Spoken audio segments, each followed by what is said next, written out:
Hi there, GreatDrams. Just pouring myself a large one. Hope you're doing well and welcome to another GreatDrams video. Hosted by myself, Greg Dillon, who owns, writes and does all things GreatDrams all over the world. Today it's another reader's question video, and I'm starting off with the question of how much to spend on a good whiskey.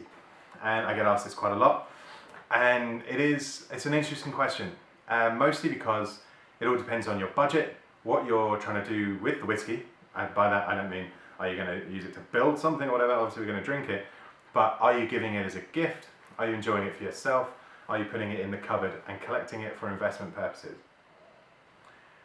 The answer is simple, and it is however much is appropriate.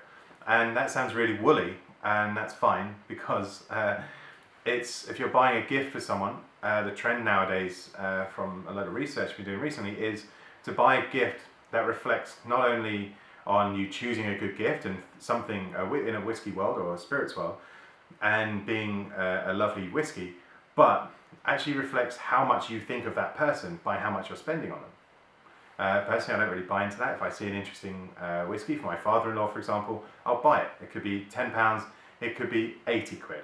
I don't know. It depends on the mood.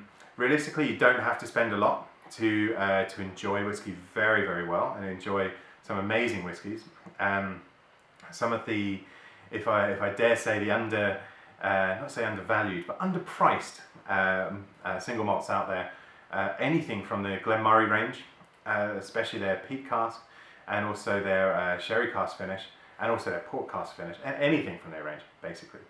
It's a gorgeous whiskey, very, very sippable, and you literally can't go wrong. And I genuinely think they could bump a good 25% onto that and they'd still sell volumes. And I've told them this, but they told me that's not what they're about. They're about shifting good whiskey, not pricing themselves out of the market, so to speak. If you're willing to move up into about the £40 to £50 mark, you don't actually have to buy just single malts. Blended malts, vatted malts, blended Scotch, they're all good whiskies. And actually a range that I'm particularly passionate about is Douglas Lang's remarkable regional malts range, which is a blend or a vatting of what the aggregate flavour profile for the specific Scotch regions are. So you have Big Peat, which is the Islay release, Scallywag, which is what a Speyside tastes like, in all the flavour notes, not what it should taste like. Timorous Beastie for the Highlands, you have Rock Oyster for the Islands, and they also have the Epicurean for the Lowlands now. And so you've got some very different whiskies in there, and all will stimulate your senses and taste like they're worth a lot more than you're going to be paying for them. I hope that has helped. Final question for today. Scotch. That's the best whiskey in the world, isn't it? And again, you'd be surprised, lots of people just see Scotch. They get freaked out when I mention that that India is the biggest consumer by volume of whiskey on the planet.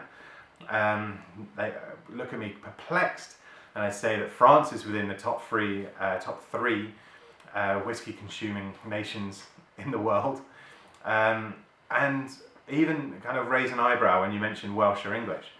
And the reality of it is there's 31 whiskey producing nations now, maybe even more that I don't know of as yet, but every single one is producing a spirit that is going to eventually grow and mature to become their own category. Rest of world whiskey, where you once had everything bucketed in from Japan to Taiwan to Austria to France to Germany, Austria, and Austria again, why not? That will start splitting out into probably Asian whiskey, European whiskey, and whatnot, because they're going to start grouping. There's going to be a lot more world whiskey going on, and there's going to be a lot more diversity in flavour, provenance, and stories as well. And so it's a very, very exciting time.